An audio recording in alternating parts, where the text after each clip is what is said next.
Hello everyone. Last time we have seen the conjugate property and the symmetry property. We have seen the problem based on symmetry property.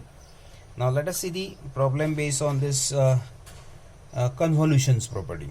Okay, problem based on convolutions property. Sometimes what it is on a symmetry property ऐसे भी बोल सकते हैं आप लोगों कि there is a one x of n is a 8-point sequence, real sequence like this 1 2 3 4 5 6 7 8 real sequence. Okay इस DFT having the इसका जो DFT है उसका value will be given like this 2 + 2j -3 - 3j -4 let us say that +5j and this is -4. okay, this is given. Find the remaining sequences. okay, अभी ये 8 point DFT है, इसका DFT भी आप लोगों ये 8 पॉइंट सीक्वेंस है, इसका DFT भी 8 पॉइंट ही होना चाहिए. ओके दिया हुआ है 5 पॉइंट 1 2 3 4. ओके 4 दिया हुआ है 0 से लेकर 3 तक. बाकी आप लोगों को निकालने के लिए बोला हुआ है, बाकी जो है आप लोगों को निकालने. तो here we can use the symmetry property. Okay this is ये सिमेट्री प्रॉपर्टी यूज करके हम लोग इसका बाकी का जो सिक्वेंसेस का वैल्यू है वो निकाल सकते हैं. कैसा निकाल सकते हैं? तो real part of x of के, ये जो रियल पार्ट है एक्स ऑफ के, it is symmetric about n/2. Now n is here what it is 8, n/2 means what it is 4. so this is 0 1 2 3. okay, let us say that it will be, let us say that 6j and here it is 5. okay, ये 4 हो गया आप लोग, isn't it? तो ये हो गया n/2, symmetric about n/2. okay, तो दिस विल बी, अभी यहाँ पे इसका जो रियल पार्ट है -4 है, तो here it will be -4 as it is. ये -4 है तो हियर -4 एज इट इज. ये -3 है तो इधर भी -3 एज इट इज. ऐसा रहेगा. Okay then this is 6j है. Imaginary part will be anti symmetric. Imaginary part will be anti symmetric मतलब इट इज +6j है तो इधर -6j आएगा, इधर +5j है तो इधर -5 जाएगा, इधर -3j है तो इधर +3 जाएगा. It will be like this. Okay तो this is basically symmetry property. Okay isn't it? इसमें थोड़ा सा एक रॉन्ग हो गया. Let us say that x of k जो है, okay it will be like this 2 + 2j 3 - 3j 4 + 4j and 0 1 2. let us say that 3 + 5j and then here it is -4. ऐसा दिया हुआ है, isn't it? 0 1 2 3. ओके तो 1 2 3 4 ये 4 हो जाएगा, not 4 number. This is a 4 n/2 मतलब. ओके ये चौथा नंबर का है ना, इसके सिमेट्री रहेगा. तो लेट अस से दैट ये यूजुअली रियल नंबर रहता है ऐसा. Let us say that will be 4 and it is symmetric about. So even part जो है इसका, लेट अस से दैट ये 4 है तो इधर आप लोग का 4 आएगा. इवन पार्ट इज सिमेट्रिक मतलब सेम रहेगा अबाउट n/2. ये 4 है तो ये भी 4 रहेगा, ये 3 है तो ये भी 3 रहेगा, ये 2 है तो ये भी 2 रहेगा. ऐसा है. ये हो गया रियल पार्ट ऑब्टेन करने का. इमेजिनरी पार्ट कैसे ऑब्टेन करेंगे कि ये +4j है तो ये रहेगा -4j, ये -3j है तो ये रहेगा +3j, एंटी सिमेट्रिक. ये +2j है तो ये रहेगा -2j. isn't it? ओके तो समटाइम्स आप लोगों को ऐसा 8 पॉइंट सीक्वेंस का DFT दिया रहेगा लेकिन वो पूरा नहीं दिया रहेगा, उसका ओनली 5 ही नंबर दिया रहेगा. रिमेनिंग 3 नंबर्स, उसका 4 ही नंबर दिया रहेगा, रिमेनिंग 3 नंबर्स आपको निकालना है. Okay it will be like this. ऐसा रहेगा. तो that we can obtain by using this symmetry property. n/2 के अराउंड सिमेट्री रहेगा, isn't it? okay now let us see the next one, convolution property. Convolution property is used to solve the convolution of two sequences using DFT. okay, x of n having DFT x of k, h of n having DFT h of k. now DFT of x of n circular convolve with h of n. x of n and h of n का circular convolution का symbol है sir, उसका DFT निकालना है. तो कैसा निकालेंगे? x of k into h of k. Okay everywhere signal and system से हम लोग देख के आ रहे हैं. Convolution of two sequences is equal to product of these two sequences in frequency domain. वही है यहाँ पे भी, isn't it? तो as per definition, using definition of convolution, convolution of x of n and h of n is summation of x of n into h of n minus m. Discrete convolution का definition है. Okay, and m is varies from 0 to n by n-1. Taking DFT, इसका DFT ले रहे हैं हम लोग. Okay, तो DFT के डेफिनेशन में अभी ये फंक्शन हो गया, फंक्शन इंटू Wn के समेशन में रहेगा n equal to 0 to n-1. तो summation of function into Wn के, ये DFT का डेफिनेशन है. ओके, फिर will changing the order of summation x of minus n m, summation का m वाला जो इंडेक्स है वो पहले लिया एंड n वाला इंडेक्स बाद में लिया. Okay, like this. So x of n and then summation of h of n Wn की. यहाँ पे हम लोग यूज कर रहे हैं time shifting property. According to time shifting property, DFT of h of n minus m is what it is. तो Wn के m के Wn के into h of k.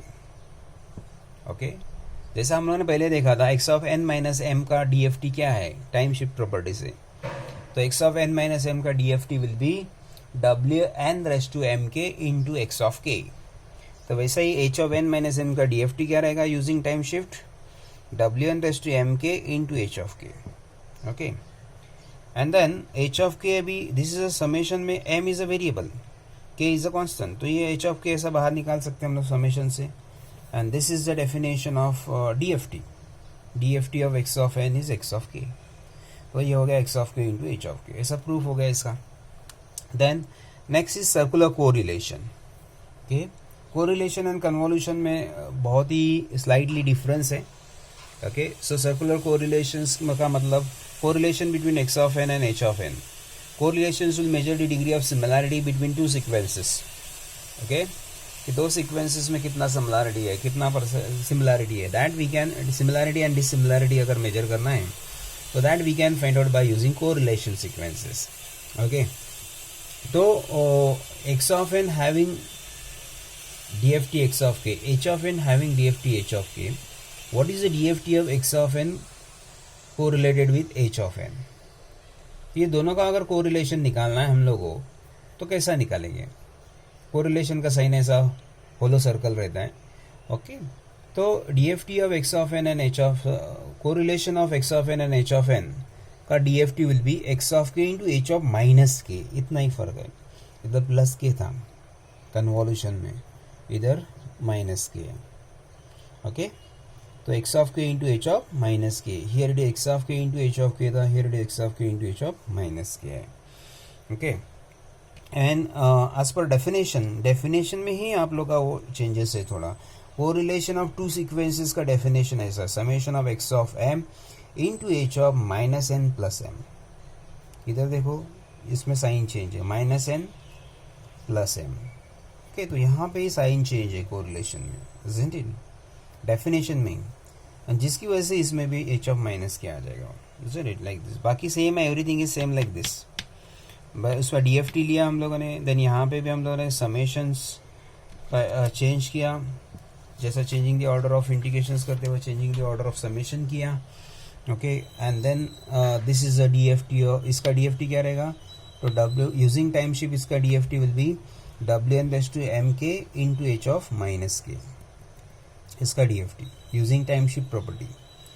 DFT, this is DFT of this function.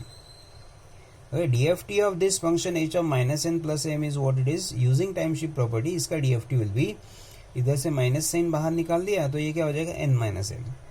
n minus m का DFT क्या रहता है, Wn/m k into h of k रहता है. बट ये माइनस m बाहर निकाल तो h of माइनस k हो जाएगा. It will be like this. तो h of minus k and this is x of k.